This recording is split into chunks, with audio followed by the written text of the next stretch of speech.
Alors que le Congrès délibère d'un projet de loi plus strict en matière d'immigration, 175 000 migrants clandestins sont traités par la ville de New York depuis le printemps 2022. Ils reçoivent des signaux contradictoires de la part des autorités démocrates locales. Malgré les mesures prises par la ville pour décourager les nouveaux arrivants, en réduisant le nombre de séjours dans les refuges et en interdisant le dépôt de bus dans la ville, le bureau du maire a annoncé des initiatives telles que des cartes de débit de $1 000 pour les achats de nourriture et 4 000 offres d'emploi pour les migrants nouvellement arrivés.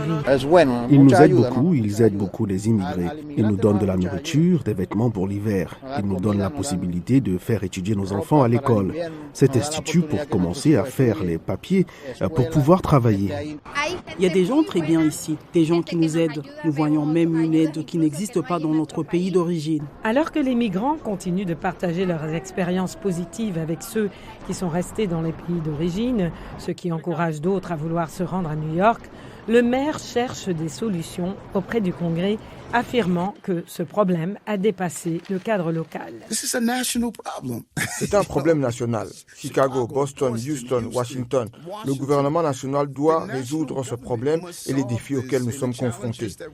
Nous voyons ce qu'une politique nationale ratée produit et lorsque je parle à mes collègues dans d'autres villes, ils disent la même chose. Malgré les efforts bipartisans et l'intégration de nombreuses idées républicaines, certains ont l'impression que les républicains du Congrès entravent délibérément l'adoption du projet de loi sur l'immigration.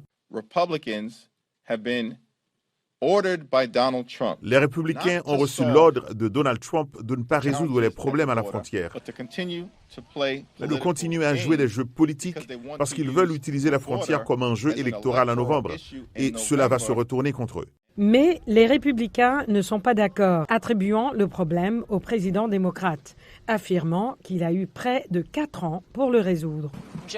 Joe Biden a complètement échoué dans l'une de ses fonctions les plus fondamentales et plus importantes en tant que président. Il n'a pas réussi à protéger nos frontières et notre peuple. Et à cause de ces échecs, les gouverneurs de tout le pays doivent intervenir et faire le travail du gouvernement fédéral parce qu'ils ne le font tout simplement pas. Alors que les démocrates et les républicains rivalisent pour tirer la question de l'immigration à leur avantage politique et respectif, le sort de millions de migrants reste incertain, au moins jusqu'à la présidentielle de novembre prochain.